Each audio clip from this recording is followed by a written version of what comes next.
بسم اللہ الرحمن الرحیم۔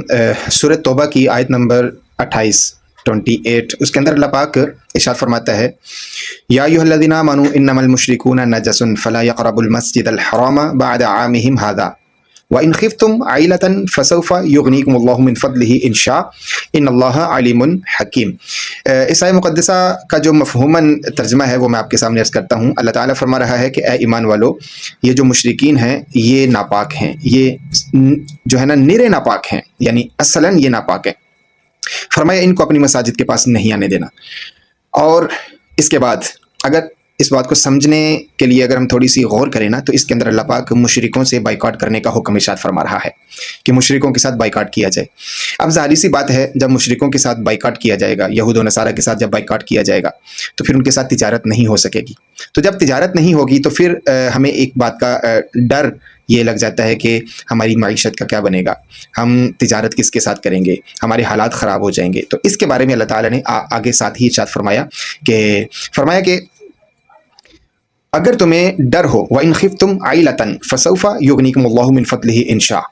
اگر تمہیں ڈر ہو کہ تمہاری تجارت رک جائے گی یا پھر تم غنی ہونے سے رک جاؤ گے، تو فرمایا یاد رکھنا وَإِنْ خِفْتُمْ عَيْلَةً فَسَوْفَ يُغْنِيكُمُ اللَّهُ مِنْ فَضْلِهِ۔ فرمایا کہ اگر تم اللہ کا حکم مانو گے تو پھر ہوگا یہ کہ اللہ پاک ان قریب تمہیں غنی کر دے گا۔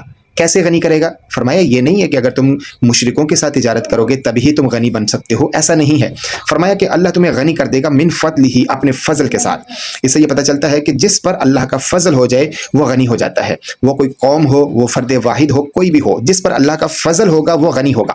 اور آگے کیا ارشاد فرمایا، انشاء، اگر اللہ چاہے گا تو تم غنی ہو جاؤ گے، اللہ چاہے گا تو پھر تم غنی ہو جاؤ گے۔ یعنی کیا مطلب ہے، اللہ کے چاہنے سے ہی سب کچھ ہوگا۔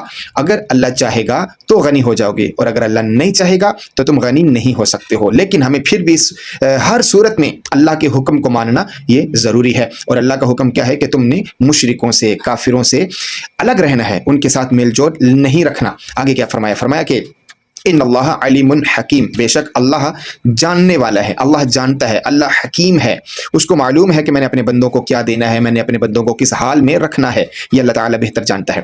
تو اس لیے ہمیں قرآن پاک کا یہ جو قرآن پاک کی یہ جو آیت مقدسہ ہے، اس پر ہمیں غور و فکر کرنی ہے کہ اگر ہم یہود و نصارہ کے بغیر نہیں رہ سکتے ہیں تو یہاں تو اللہ پاک بالکل مختلف ارشاد فرما رہا ہے کہ تم اگر یہود و نصارہ سے مختلف رہو گے، الگ رہو گے، ان سے قطع تعلقی کرو گے، تو فرمایا اللہ تمہیں غریب نہیں رہنے دے گا، بلکہ اللہ فسوف یغنیکم اللہ، ان قریب اللہ تمہیں غنی کر دے گا، مالدار کر دے گا، اتنا مالدار کر دے گا کہ تم سوچ بھی نہیں سکتے ہو۔ لیکن شرط یہ ہے کہ اللہ کے حکم کی تعمیل کی جائے اور یہود و نصارہ سے بائیکاٹ کیا جائے۔